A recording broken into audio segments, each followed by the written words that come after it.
ठाकुर जी हो ऐसा भाव है।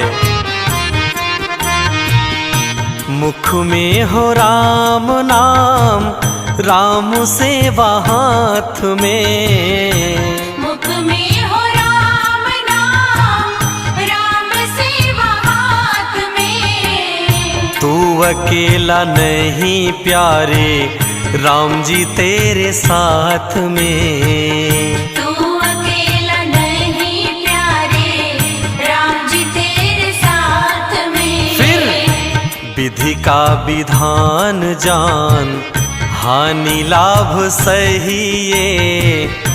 विधि का विधान जान, हानि लाभ सही ये।